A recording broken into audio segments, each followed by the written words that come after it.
Now we're joined by men's lacrosse beat reporter Matt Wieselthier. And Matt, Syracuse just beat #1 Notre Dame 11-10. Does this mean Syracuse deserves a #1 rank? I think they do. They're not #1 this week in the polls. Penn State is #1. But Penn State, they haven't really played the toughest schedule. Their best win was their last game against Ohio State. They haven't really played the bulk of their Big Ten slate, though. Big Ten, one of the best conferences in college lacrosse this year. And for Syracuse, it's really been important for them to get these close and good wins. They've had a really tough slate, already playing 3 ACC teams. And the only loss they have is against now the #6 team in the nation in Army. So really, I think they should be #1. They've played well enough to be #1. The question is, will the media find that way? And not yet, but hopefully soon for the Orange. Syracuse has had 7 one-goal games, a lot of nail-biters for the Orange.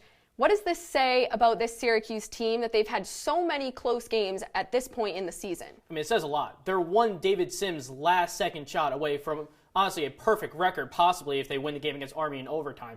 So it really says a lot, not only about first, the character of this team. The fact that in every game they've had some struggles, whether it be the face-offs in the past couple of games, with Ben Williams going under 50% the past couple of games, whether it be the attack struggling in a couple of games, the defense struggling in a couple of games, but they still managed to get wins. And of course, the coaching. If you look at 2 particular games where John Desko had phenomenal halftime adjustments. Against Albany, they were down 3 goals. They come in and shut out Albany and win the third quarter 4-0. And against Virginia, they gave up 4 goals in the second quarter without scoring anything. They come back, dominate the second half of that game. It really says a lot about this team that they are able to be so dominant, so good in games in the second half. The coaching for John Desko has been incredible this season.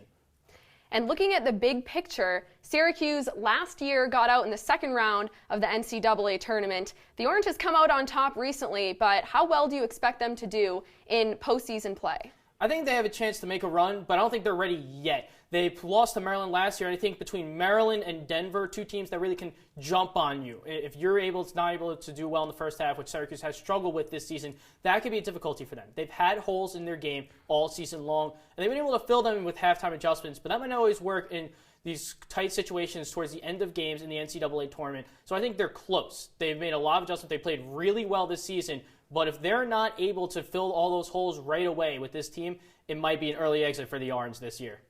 We'll be sure to keep an eye on Syracuse's performance throughout the whole season, and you can follow along at CitrusTV Sports on Twitter for all your men's lacrosse updates. Matt, thanks for being with us. Thank you.